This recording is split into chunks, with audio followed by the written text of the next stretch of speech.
જય સ્વામિનારાયણ। આજે વાત કરવી છે મૂર્ખ કોણ। એક મોટો પરિવાર હતો। આ પરિવારની અંદર એક સભ્ય મૂર્ખ હતો। તેમને લોકો અગત્યનું કામ ન આપતા, પરંતુ તેમના મર્યાદામાં થઈ શકે એવું સાદું કામ તેમને આપતા। એક દિવસ બધા બહાર હતા અને વડીલ જ ઘરની અંદર હતા, ત્યારે તેમને જોયું કે મીઠું અને લોટ ખલાસ થઈ ગયા છે। આથી એ મૂર્ખને બોલાવે છે અને કહે છે કે તું જા અને લોટ અને મીઠું લઈ આવ, દુકાને જઈ અને આ કામ કરજે, પરંતુ યાદ રાખજે કે બંને અલગ રાખવાનું છે। એ બે ભળી ન જાય એ તું ખાસ જોજે। મૂર્ખ તરત તૈયાર થઈ જાય છે, ઘરની અંદર ડોટ લગાવે છે અને એક થાળી લઈ આવે છે। થાળી લઈને દુકાને પહોંચી જાય છે। ત્યાં જઈને કહે છે કે મને 2 કિલો લોટ આપો। દુકાનદાર લોટ જોખી અને તેમની થાળીની અંદર લોટ લે છે।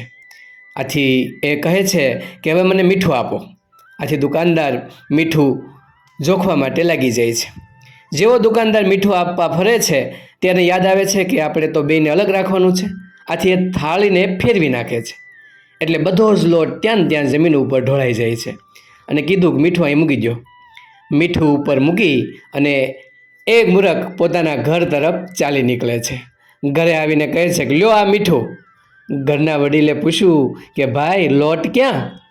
ત્યાં મૂર્ખ કે એ બીજી બાજુ રાખ્યો છે, એમ કરીને તરત થાળી ફેરવે છે, એટલે મીઠું ઊંધું અને થાળીની અંદર કાંઈ વધ્યું નહોતું।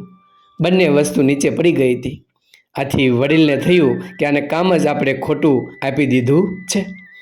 આપણને તો આ મૂર્ખ દેખાય છે, પણ ઘણી વખત આપણે આવું પણ કરતા હોઈએ છીએ।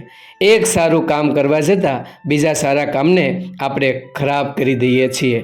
જીભનો સ્વાદ મેળવવા માટે આપણા પેટને બગાડી દઈએ છીએ।